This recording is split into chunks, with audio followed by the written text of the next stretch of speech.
Hallelujah. जय मसीह की। Praise the Lord. सब भाई बहन को जय मसीह। आज मैं आपको रामपाल के बारे में बताऊंगा, जो कि अपने आप को अब ईश्वर बता रहा है, और जबकि वह एक साधारण मनुष्य है और अपने आप को अभी मतलब ईश्वर बताने लगा है। बहुत से लोग उसके बातों पर विश्वास कर रहे हैं और कई मसीही लोग जो कि प्रभु को छोड़कर उसके दरबार में अब जाने लगे हैं। तो प्रभु के वचन में ऐसा पहले ही लिखा हुआ है। यीशु मसीह के वचन में यीशु मसीह ने स्वयं कहा है कि झूठे मसीह, झूठे भविष्यवक्ता उठ खड़े होंगे, जो कि चुने हुए लोगों को, कईयों को भरमा देंगे। तो आज प्रभु ने जो मुझे प्रकाशन दिया, जो दर्शन दिया रामपाल बाबा के बारे में, जो कि अपने आप को ईश्वर बता रहा है, उसके बारे में परमेश्वर ने मुझे एक दर्शन दिया, दिखाया कि वह कैसे झूठ बोल के लोगों को बहका रहा है, फुसला रहा है, अब भरमा रहा है। बहुत से लोग भ्रमित होकर उसके दरबार में जा रहे हैं और कई चुने हुए लोग, प्रभु के दास, कई लोग जो है कि वहाँ पर गए और अपने आप को जो है कि प्रभु से अलग कर दिए। क्योंकि प्रभु के वचन में लिखा है, जो डालियाँ मुझसे अलग हो जाती है वह सूख जाती है और उसे उठाकर आग में झोंका जाता है। प्रभु के वचन में लिखा है कि मैं दाख लता हूँ, तुम डालियाँ हो। और जैसे एक डाली अगर पेड़ से अलग हो जाए तो वह डाली सूख जाती है, और सूख जाती है तो सूखे हुए डाली का कुछ भी प्रयोजन नहीं, उसमें फल नहीं लग सकता। सूखे हुए डाली में फल नहीं लग सकता। अब उसको आग में जलाने के अलावा और कोई काम में नहीं आएगा। तो प्रभु से अलग करके रामपाल कई लोगों को आग में डालने वाली कोशिश कर रहा है, क्योंकि वह एक झूठा भविष्यवक्ता बन चुका है। आप देख सकते हैं, आप सुन चुके होंगे कि सिर्फ प्रभु ने जो भविष्यवाणी किया वही नहीं पूरा हुआ, यहाँ तक कि जो भविष्यवाणी अन्य लोग भी करते हैं, झूठे भविष्यवक्ता भी करते हैं, वो भी भविष्यवाणियाँ पूरी होती हैं। जैसे हाथ की रेखा देखने वाले ज्योतिषी लोग भी जो भविष्यवाणियाँ करते हैं, वो उनकी भी भविष्यवाणियाँ पूरी होती है। ओझा सोखा जो कहते हैं, उसकी भी कुछ भविष्यवाणियाँ मेल खाती हैं, पूरी नहीं होती, कुछ मेल खाती हैं। और कुछ एक बात मैं आपको बता दूं, जब फिरौन के सामने मूसा गया और भविष्यवाणियाँ किया, और भविष्यवाणियाँ ही नहीं किया, कुछ चमत्कार किए, और उस चमत्कार को देख के फिरौन बोला ये काम तो हमारे यहाँ के जादूगर लोग भी कर लेते हैं। तो अपने यहाँ के जादूगरों को वो बुलाया और वो जादूगर लोग भी वैसा ही काम किए जो मूसा कर रहा था। जैसे मूसा ने लाठी फेंका तो वह सांप बन गया, और वहाँ के जादूगरों ने भी लाठी फेंकी तो वो भी सांप बन गई। लेकिन मूसा का लाठी जो सांप बना था, वो सांप उन लोगों के सांपों को खा गया। तो और भी कई काम जो है कि मूसा ने किया, तो और वो जादूगर लोग भी करते थे। लेकिन एक समय ऐसा आया कि वो जादूगर वो काम नहीं कर सके जो परमेश्वर का भक्त इस मूसा कर सका था। मतलब यह है कि जब जो काम मूसा कह रहा था करने के लिए, वही काम वो लोग भी कर रहे थे। मतलब वो झूठे मसीही लोग, मतलब झूठे भविष्यवक्ता लोग जो थे, झूठे तांत्रिक लोग जो थे, जादूगर लोग थे, उसे प्रभु के वचन में लिखा है कि वो लोग झूठे हैं। तो वो लोग भी करके दिखा देते थे, तो वैसा हो भी जाता था। इसका मतलब वो लोग भी स्वर्ग नहीं जाएंगे, क्योंकि प्रभु के वचन में लिखा है कि ऐसे लोग जो है कि जो तांत्रिक है, झूठे लोग हैं, वो जो है नरक की आग में डाले जाएंगे। तो नरक की आग में ले जाने के लिए ये झूठा जो है कि ये रामपाल है, रामपाल झूठा भविष्यवक्ता है जो कि बहुत से लोगों को भ्रमित करके नरक की आग की ओर लेके जा रहा है। को बता दूं कि परमेश्वर की भविष्यवाणी में और शैतान की भविष्यवाणी में ज़मीन और आसमान का अंतर है। शैतान क्या करता है कि परमेश्वर के वचन में मिलावट करता है, और परमेश्वर का वचन शुद्ध, पवित्र और निर्मल है, एकदम खरा और सत्य है। लेकिन शैतान क्या है, चालाक है। वो चालाकी से उस वचन में मिलावट करता है ताकि आपके दिमाग को फिरा दे। वैसे ही रामपाल भी वैसा ही कर रहा है कि परमेश्वर के वचन को थोड़ा सा लेगा और उसमें अपनी बातें मिलाता है, उसमें मिलावट का काम कर रहा है वो, और अपने आप को ईश्वर बताने लगा है। अब कुछ दिन पहले वह बता रहा था कि ये कबीर दास परमेश्वर हैं, कबीर को मतलब परमेश्वर बता रहा था।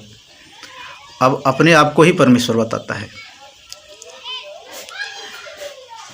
खैर ऐसी कोई बात नहीं, क्योंकि कबीर भी कोई ईश्वर नहीं थे, वह एक साधारण मनुष्य थे। लेकिन ब्राह्मणों के विरोध में बहुत सी बातें कही है, मुसलमानों के विरोध में कई बात कही थी, तो इसलिए उसके भी अनुयायी बहुत से लोग हो गए थे। तो कबीर को तो मगहर में ले जा कर के कुछ लोगों ने मारा था, मतलब काट डाला था, टुकड़े टुकड़े करके फेंक दिया। लोग कहते हैं कि उसे फिर एक कहानी बनाई गई, झूठी कहानी, कि उसको आया था, ऊपर से रथ आया था, उसको उठा करके लेकर गया, जबकि उसको कोई उठा कर लेके गया नहीं। उसे जो है कि ब्राह्मणों ने काट डाला था, काट करके उसे फेंक दिया था, और उसकी लाश मिली थी। बहुत से लोगों ने उसके बारे में गवाही दी थी उस समय, लेकिन उस समय सोशल मीडिया नहीं थी, ना भी मीडिया थी, जब सिर्फ पेपर ऊपर था। तो कोई देखा था, ऐसे ही आमने सामने कुछ लोग देखे थे, तो एक दूसरे से कहे थे, ऐसे ही बस इतनी ही जानकारी थी, और कुछ ज़्यादा उसका सबूत नहीं मिल पाया था। तो सबूत न मिल पाने के कारण झूठी अफवाह उड़ा दिया गया कि उसको ये है मतलब कबीर दास को जो है ऊपर से घोड़ों का रथ आया था, वह रथ में सवार होकर चला गया मतलब स्वर्ग में। लेकिन ये झूठी बात है। तो दूसरी बात ये कि मैंने जो दर्शन देखा कि रामपाल जो है कि कितने लोगों को भरमा रहा है अपने आप को ईश्वर बता के, और बहुत से लोग भ्रमित होकर के उसे ईश्वर मान भी जा रहे हैं, अपने आप को ईश्वर बता रहे हैं, उसको जो है ईश्वर बता रहे हैं, लेकिन वह ईश्वर नहीं है। सच्चा परमेश्वर यीशु मसीह ही है, और जो यीशु मसीह से अलग हो जाता है वह उस डाली के समान हो जाता है, जो कि पेड़ से अलग हो जाती है डाली, और वो डाली सूख जाती है, और सूखी हुई डाली को क्या करते हैं लोग, उसे जलाने के काम में लेते हैं, बाकी और उसमें कोई फल नहीं लगता। और जो प्रभु यीशु मसीह में जुड़ा हुआ है उसमें फल लगेगा। जो प्रभु यीशु मसीह में जुड़ा हुआ है उसमें पवित्र आत्मा का फल पाया जाएगा, और जो प्रभु यीशु मसीह से नहीं जुड़ा है उसमें पवित्र आत्मा का फल नहीं पाया जाएगा। देखिए, जब परमेश्वर ने आदम से भविष्यवाणी किया कि तुम इस फल को न खाना, नहीं तो तू उसी दिन मर जाएगा। लेकिन जब शैतान आया वहाँ पर उन्हें भरमाने के लिए अब देखिए यहाँ पर कैसे अपने परमेश्वर के वचन वो कैसा जो है मिलावट कर रहा है।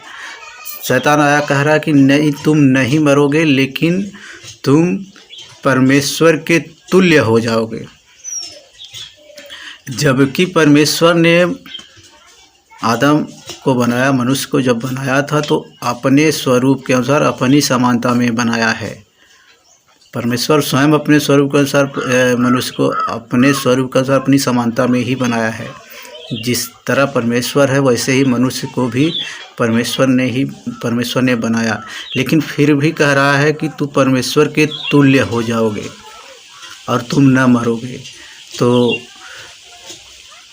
हवा क्या किया कि उसकी बातों में बहक गई, बहक करके वह फल खाई और उनके अंदर पाप आया। वह तुरंत नहीं मरी, क्योंकि परमेश्वर ने तो कहा था कि तुम मर जाओगे, लेकिन तुरंत नहीं मरी। लेकिन परमेश्वर ने कहा था कि तुम मर जाओगे, इसका मतलब वो तुरंत नहीं मरा, इसका मतलब वो नहीं मरेगा। वह 800 साल 900 साल के बाद फिर भी मरा। आदम मरा, हवा मरी, उसके बच्चे मरे।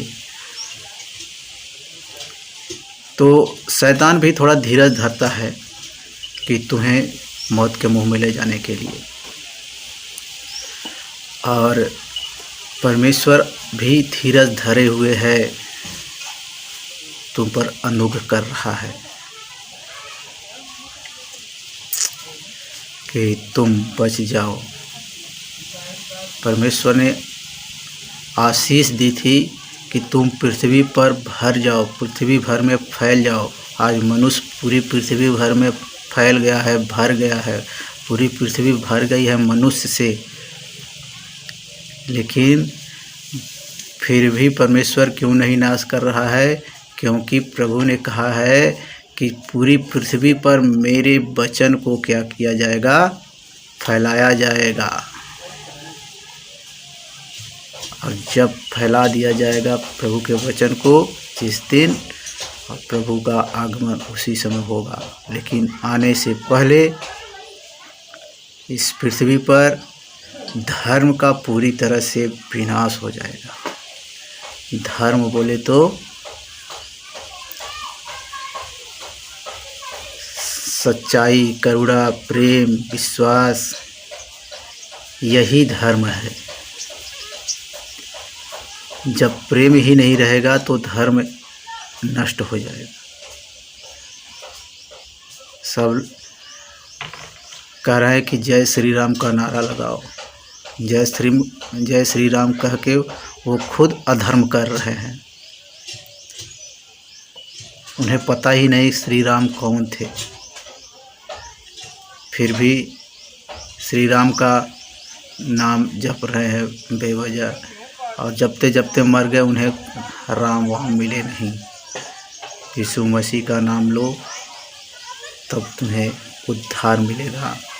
यीशु मसीह अपने जीवन का उद्धार करता स्वीकार करो, तब तुम्हें उद्धार मिलेगा, तुम्हें अनंत जीवन मिलेगा, स्वर्गीय जीवन मिलेगा। अन्यथा तुम स्वर्ग में जाने के लायक नहीं हो। प्रभु ने कहा कि स्वर्ग और पृथ्वी का सारा अधिकार मेरे हाथ में है। यीशु मसीह के हाथ में सारा अधिकार है। स्वर्ग और पृथ्वी का सारा अधिकार यीशु मसीह के हाथ में है। रामपाल बाबा के बहकावे में मत आओ कोई। तो आपसे एक रिक्वेस्ट है कि अभी तक आप लोगों ने मेरे YouTube चैनल ओनली जीसस सच्चा जीवन जल को अभी तक सब्सक्राइब नहीं किया है तो कृपया करके सब्सक्राइब कर लें और बेल आइकन के घंटे को भी दबा लें। जब भी मैं कोई वीडियो अपलोड करूंगा तो आपको इसकी जानकारी मिल जाया करेगी। और